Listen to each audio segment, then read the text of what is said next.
দুশ্চিন্তা করলে কি হয়, কি সমস্যা হয় সেগুলো আপনাদের বলার চেষ্টা করছি। সেটা হলো, যখন আপনি দুশ্চিন্তা করবেন, বিছানায় যাবেন, সাধারণত গ্রাম অঞ্চলের মানুষ রাত্রে 10টায়, অনেক রাত 9টা, 9:30, সর্বোচ্চ 10টায় ঘুমিয়ে পড়ে।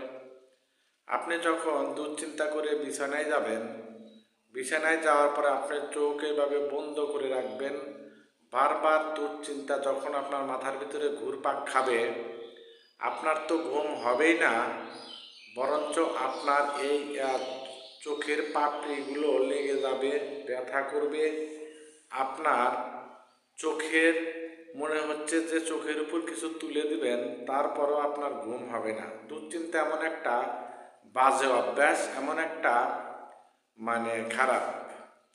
আসলে দুশ্চিন্তা করলে আপনার প্রথমে আপনার মাথা ব্যথা শুরু হবে, তারপরে ঘুম তো হবেই না রাত্রে, সকালে উঠবেন মাথা ব্যথা করবে, সারাদিন কাজে মন বসবে না, আপনার হাত পাও ঝিনঝি ধরবে, অর্থাৎ হাত পাও লেগে যাবে, হাত পায়ের বল শক্তি থাকবে না সারাদিন। আবার আপনি যদি এক নাগারে কন্টিনিউ বেশ কিছুদিন দুশ্চিন্তায় ভোগেন, তাহলে আপনি ডিপ্রেশনে চলে যাবেন। ডিপ্রেশন অর্থাৎ আপনি এমন একটা অবস্থানে চলে যাবেন, সেখান থেকে আর ফিরে আসতে আপনার খুব কষ্ট হবে, আর ফিরে নাও আসতে পারে। দুশ্চিন্তা এমন একটা বাজে অভ্যাস, যার কারণে আপনার মাথায় ব্রেনের সমস্যা হবে, আপনার মন ঠিক থাকবে না, আপনার শরীরে অলসতা চলে আসবে, আপনার কোনো কাজে মন বসবে না, যেখানে যাবেন অস্থিরতা ভাব মনে হবে। বারবার ওই দুশ্চিন্তাগুলো আপনাকে কুড়ে কুড়ে খাবে, আপনার হার্টও ভালো থাকবে না, আপনার শরীরের অঙ্গ প্রত্যঙ্গগুলো এমনভাবে বিকশিত হবে, অর্থাৎ এমনভাবে চাপ দিয়ে ধরবে যে আপনার কোনো কিছুই আর ভালো লাগছে না, এর জীবনটাই আর ভালো লাগছে না। দুশ্চিন্তা এমন একটা মারাত্মক ব্যাধি। আসলে এই দুশ্চিন্তা করে অনেকে দেখছি যে ঘুমের ট্যাবলেট খায়, খাওয়ার পরেও তার ঘুম হয় না, শরীর এমন একটা সতেজ অবস্থানে চলে যায়, এমন একটা আস্তে আস্তে নিস্তেজ হয়ে যায়, সর্বশেষ তার শেষ হয়ে যায়। আর দুশ্চিন্তা করা এমন একটা বাজে অভ্যাস, আপনার সন্তান, পরিজন, আত্মীয় স্বজন, ভাই ব্রাদার, আপনার ফ্যামিলি, কোনো জায়গাতে আপনি ভালোভাবে থাকতে পারবেন না দুশ্চিন্তাগ্রস্ত লোক।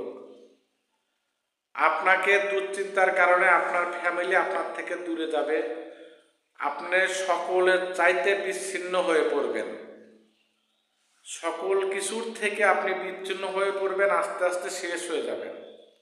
দুশ্চিন্তার কারণে এই কাজগুলো হয়, আমারও হয় মাঝে মধ্যে, তাই আপনাদের মাঝে শেয়ার করার চেষ্টা করলাম।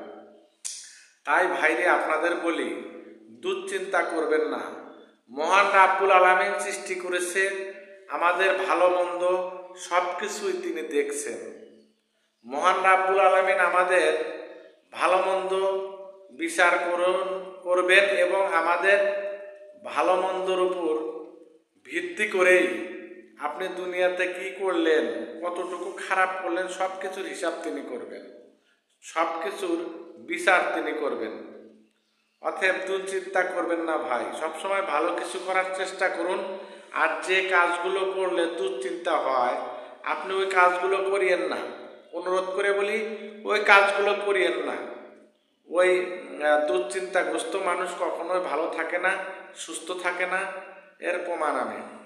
দুশ্চিন্তা করলে আপনি যখন অফিসে বা আপনি যেখানে যান না কেন, আপনার প্রচণ্ড খারাপ লাগবে, কারো কথায় আপনার গায়ে সবে না, আপনার রাগ উঠবে, আপনার শরীর ফিট নাই, শরীর ঠিক নাই, মনোবল নষ্ট হয়ে গেছে, আপনি আস্তে আস্তে নিস্তেজ হয়ে শেষ হয়ে যাবেন। অতএব ভাইয়ারা, আপুরা, আপনারা কখনোই এই ইয়াং বয়সে বা কোনো বয়সে দুশ্চিন্তা করবেন না, দুশ্চিন্তা থেকে বিরত থাকবেন। আর যে কাজগুলো করলে দুশ্চিন্তা আসে, সেই কাজগুলো করা থেকে বিরত থাকুন, তাহলে আপনি ভালো থাকবেন, সুস্থ থাকবেন, আর মানুষের সম্পদ হচ্ছে তার শরীর। আসলে একজনের শরীর যদি ঠিক থাকে তাহলে সকল কিছুই ভালো লাগে। শরীর ঠিক থাকলে মন ভালো থাকে, মন ভালো থাকলে আপনি যে কোনো কাজে যাবেন আপনার ভালো লাগবে, আপনি ওই কাজে সফল হতে পারবেন। তাই দুশ্চিন্তা বাদ দিন। আর পরিশেষে একটা কথা বলি রে ভাই, চিন্তা করে কি করবেন, আপনি কাজ করে যান, সফলতা দেওয়ার মালিক উপরে আল্লাহ। সকলে ভালো থাকবেন, সুস্থ থাকবেন এই কামনা করি। পরিশেষে বলতে চাই, মানুষ মানুষের জন্য, জীবন জীবনের জন্য। মহান রাব্বুল আলামিন আমাদের সবাইকে হেদায়েত দান করুন।